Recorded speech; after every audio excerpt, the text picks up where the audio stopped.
ultimate athletes pushing the boundaries of biology. But in 1904, the Olympic Games came to St. Louis, Missouri. And the man organizing the marathon, James Sullivan, had a scientific theory.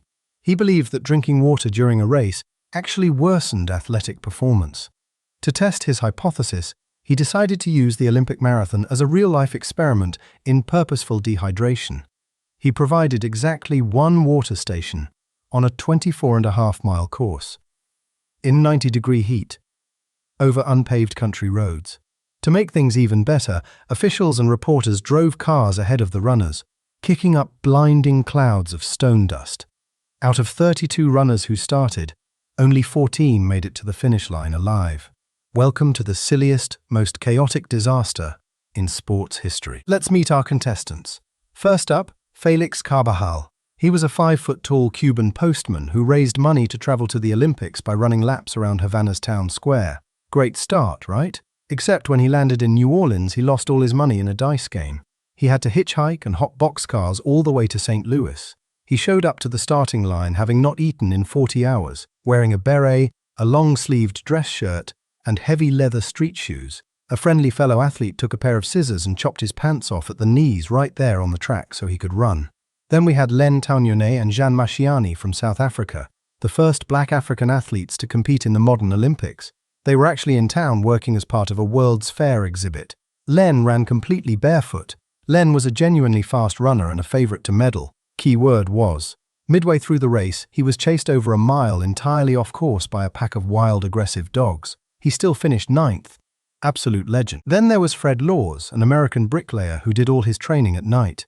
Around mile 9, Lorz got hit with severe stomach cramps. Like any rational human being, he quit.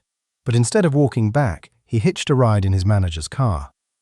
For the next 11 miles, Lorz rode in style, waving cheerfully to the struggling, severely dehydrated runners he passed along the road. Eventually, the car broke down. Feeling completely refreshed after his nice little road trip, Lorz hopped out and jogged the remaining few miles into the stadium. He crossed the finish line first. The crowd went wild. Alice Roosevelt, the daughter of President Teddy Roosevelt, was literally about to place a golden wreath on his head when someone in the crowd yelled, "Hey, that guy was in a car!" Lorz immediately claimed it was all just a big joke.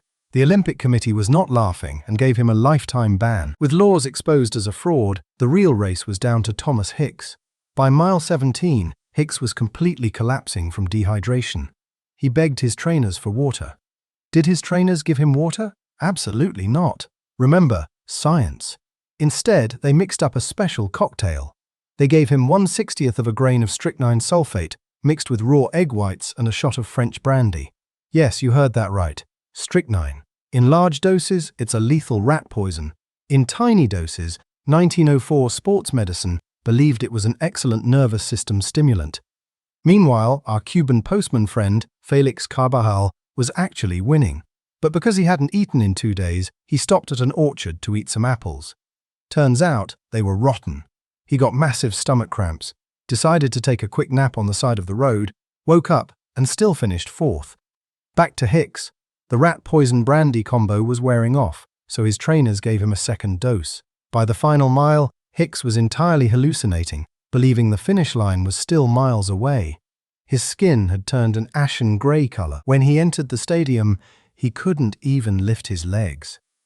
His trainers literally picked him up and carried him over the finish line, while Hicks mechanically pumped his feet in the air like he was still running.